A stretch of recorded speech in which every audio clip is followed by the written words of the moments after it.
नमस्कार। आज हमारा टॉपिक रहेगा अप्लाइड लिंग्विस्टिक।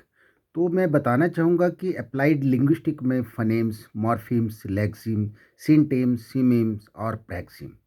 जहाँ तक हम फ़नेम्स की बात करते हैं, फ़नेम्स में क्या है कि scientific study of speech sound is called फ़नेम्स।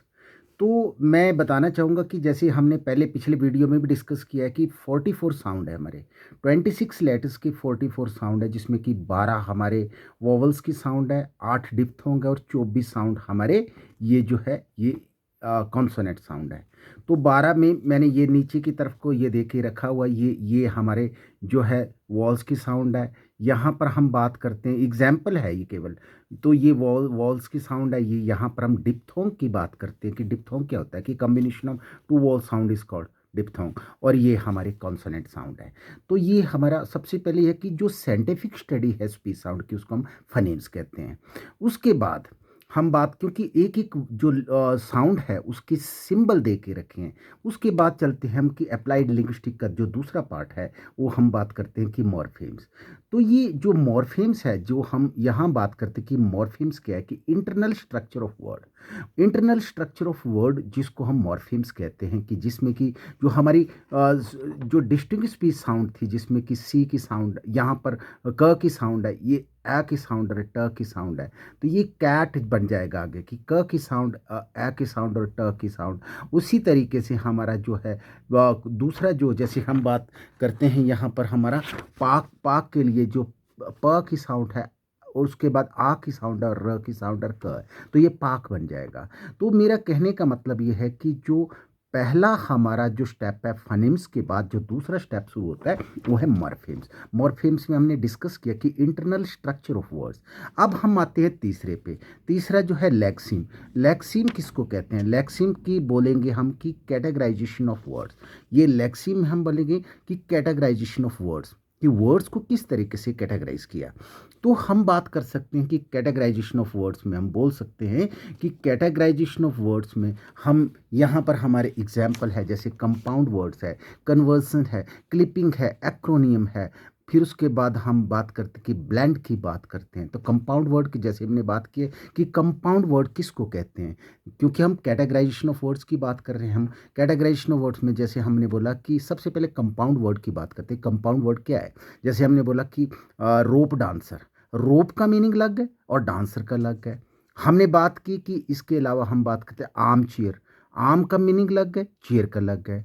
Ice cream की बात करते कि आइस का अलग है मीनिंग और क्रीम का अलग है। उसके बाद हम बात करते कि सनफ्लावर, सनफ्लावर जिसमें हम बोल सकते हैं कि सन का मीनिंग अलग है और फ्लावर का मतलब अलग है। ये रोप डांसर, ये हमारा कंपाउंड वर्ड की बात करते हैं। उसी तरीके से कन्वर्सन है, उसी तरीके क्लिपिंग है, एक्रोनियम है, ब्लेंड है, बोरोइंग है। कई तरीके से इसमें वर्ड्स आते हैं जिसमें हम कैटेगराइजेशन ऑफ वर्ड्स में, ये हमारा लेक्सिम में कंपाउंड, कन्वर्सन, क्लिपिंग, एक्रोनियम, उसके बाद बोरोइंग है या ब्लेंड है, लास्ट में हमारा बोरोइंग है। तो ये इस तरीके से हमारे तीन हो गए कि फनेम्स है। दूसरे स्टेप पे हमारा मॉर्फीम्स आती है कि 2 साउंड या 3 साउंड जब जुड़ जाएगी या 4 साउंड जुड़ जाएगी तो हमारा मॉर्फीम्स में आता है, जो कि internal structure of word, word तैयार हो जाता है। और उसके बाद हम लेक्सिम की बात करते हैं कि लेक्सिम, लेक्सिम में कैटेगराइजेशन ऑफ वर्ड्स। अब हमारे पास आता है कि ग्राफीम्स। ग्राफीम्स की बात यहाँ पर हम बात कर रहे हैं कि ग्राफीम, ग्राफीम किसको कहते हैं कि मतलब कि कॉन्टेक्चुअल यूज ऑफ वर्ड। जो ग्राफीम है यहाँ पर हम बात करेंगे कि कॉन्टेक्चुअल यूज ऑफ वर्ड। अब ये हमने कॉन्टेक्चुअल यूज ऑफ वर्ड में कि एक वर्ड है, because this is the best way to enhance your vocabulary, कि एक वोकेबलरी बढ़ाने का बहुत बढ़िया साधन है कि जो हमारे को यहाँ पर जो ग्राफीम से कॉन्टेक्चुअल यूज ऑफ वर्ड्स के बारे में पता चल जाए। हम बात करते हैं कि एक, जैसे हम लॉक की बात करते हैं, लॉक ये वर्ब का काम भी करेगा, नाउन का काम भी करेगा। जैसे हम lock the door, lock the door यहाँ पर वर्ब का काम कर रहा है। I have bought a lock from the market, तो यह लॉक नाउन का काम कर रहा है। जैसे ये मैंने एग्जाम्पल दे के रखे हैं कि यहाँ पर I bought a lock from the market, क्या लॉक जो है नाउन का काम किया, और लॉक द डोर जो बोला हमने कि लॉक द डोर जो है ये जो है यहाँ पर लॉक ने काम किया वर्ब का, ये लॉक द, ये वर्ब का। अब उसके बाद दूसरा इसमें, इसी में लेते हैं हम राउंड। यहाँ पर लिखा है राउंड। हम राउंड की बात करते हैं कि राउंड में भी हम डिफरेंट तरीके से हम इसको यूज़ कर सकते हैं। क्योंकि ये बहुत बढ़िया है, हमारी वोकेबलरी को बढ़ाने का साधन, अच्छा साधन है। जैसे हमने बोला कि principal is on the round. अब राउंड यहाँ नाउन का काम कर रहे हैं। मैंने बोला कि round the rope, round the rope में यहाँ काम करवा रहा हूँ, राउंड यहाँ पर वर्ब का काम कर रहा है कि वर्ब जो है एक्शन वर्ड। मैंने बोला अर्थ मूव्स राउंड द सन। अब मूव्स राउंड द, यहाँ पर मैंने देखे कि राउंड द रोप, इसके बाद बोल दिया ये द अर्थ इज राउंड। यहाँ पर मैंने लिखा हुआ है the earth is round, the earth is round. तो अर्थ इज राउंड में क्या है कि ये अर्थ इज राउंड यहाँ पर एडजेक्टिव का काम कर रहा है कि अर्थ जो है कैसी है, राउंड है। यहाँ पर अर्थ इज राउंड, तो यहाँ एडजेक्टिव का काम कर रहा है। तो ये एक बहुत अच्छा साधन कि this is the best way to enhance your enhance our vocabulary. तो ग्राफीम में क्या आता है कि कॉन्टेक्चुअल यूज ऑफ वर्ड्स, ये ग्राफीम्स में आता है। फिर इसको रिकैप्चुलाइज करूंगा, 4 पॉइंट्स हमारे गए। फनेम्स में आ गया, मॉर्फीम्स में आ गया, फिर उसके बाद लेक्सिम में आ गया, फिर उसके बाद हमारा आता है ग्राफीम्स में। एक मतलब स्पीच साउंड शुरू हो गई और फनेम से शुरू हुआ, उसके बाद वर्ड बना जिसमें कि मॉर्फीम्स बोलते हैं, इंटरनल स्ट्रक्चर ऑफ वर्ड्स। उसके बाद लेक्सिम बोला कि कैटेगराइजेशन ऑफ वर्ड। उसके बाद ग्राफीम्स में कि कॉन्टेक्चुअल यूज ऑफ वर्ड, कि एक वर्ड को डिफरेंट तरीके से यूज किया जाएगा। अब उसके बाद आते हैं हम सेंटेंस। वर्ड के बाद हमारा सेंटेंस बनता है। सिंटेम्स में आता है, सिंटेम्स में क्या है कि जिसको बोलते हैं हम कि मीनिंग बेस्ड सिंटेम्स। अब यहाँ पर मीनिंग बेस्ड सेंटेंस की जो भी सेंटेंस बनेगा वो मीनिंग बेस्ड चाहिए, अदरवाइज हमारा सेंटेंस की कोई इंपॉर्टेंस नहीं है। मीनिंग बेस्ड सेंटेंस, तो ये सिंटेम्स में आता है कि that should be meaning based sentences. जैसे कि हम बात करते हैं कि हम अभी ये मीनिंग, और सबसे पहले कि भाई ये सबसे पहले हम मीनिंग बेस्ड सेंटेंस में हम सेंटेंस की बात करते हैं, सेंटेंस की बात करते हैं। तो यहाँ पर जो है सिंटेम्स, सिंटेम्स में, हाँ पहले तो हम सिंटेम्स में आ गए थे, ग्राफीम्स के बाद सिंटेम्स में आ गए। और सिंटेम्स में पहले तो है कि टाइप ऑफ सेंटेंस, पहले तो टाइप ऑफ सेंटेंस एक छूट गया था हमारे पास, सिंटेम्स में आ गया टाइप ऑफ सेंटेंस।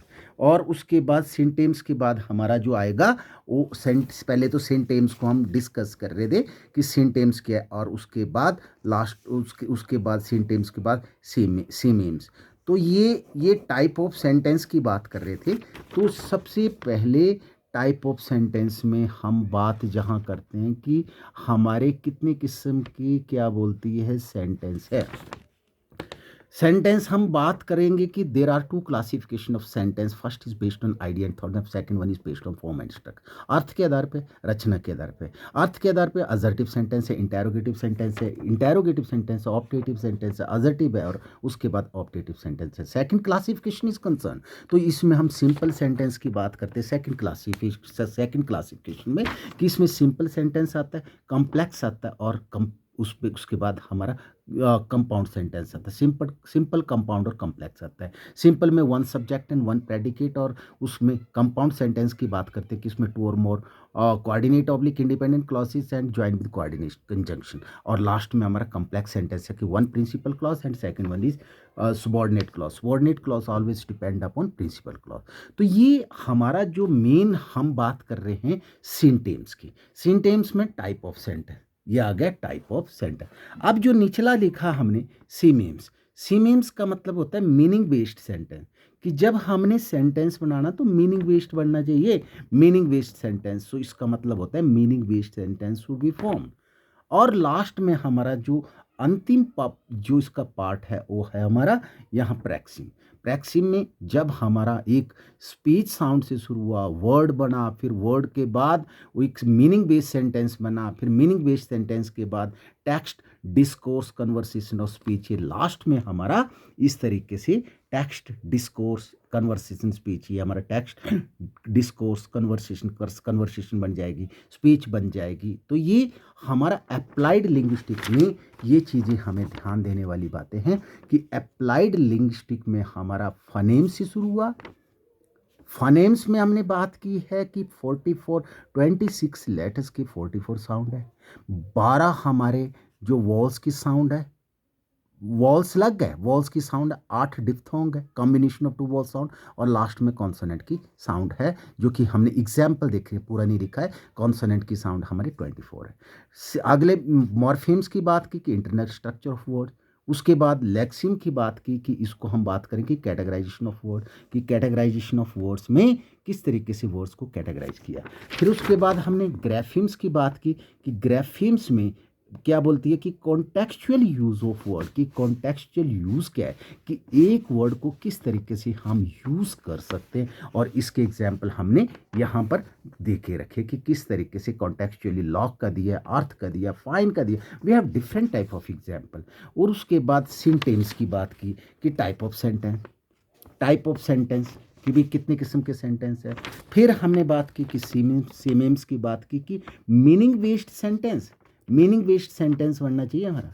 और लास्ट में हमने प्रैक्सिम की बात की कि प्रैक्सिम में टेक्स्ट, डिस्कोर्स, कन्वर्सेशन और स्पीच हमारा तैयार हो गया। एक छोटी सी स्पीच साउंड से शुरू हुआ और लास्ट में हमारी स्पीच बन गई, डिस्कोर्स बन गया। तो इस तरीके से हमारा अप्लाइड लिंग्विस्टिक कवर होता है।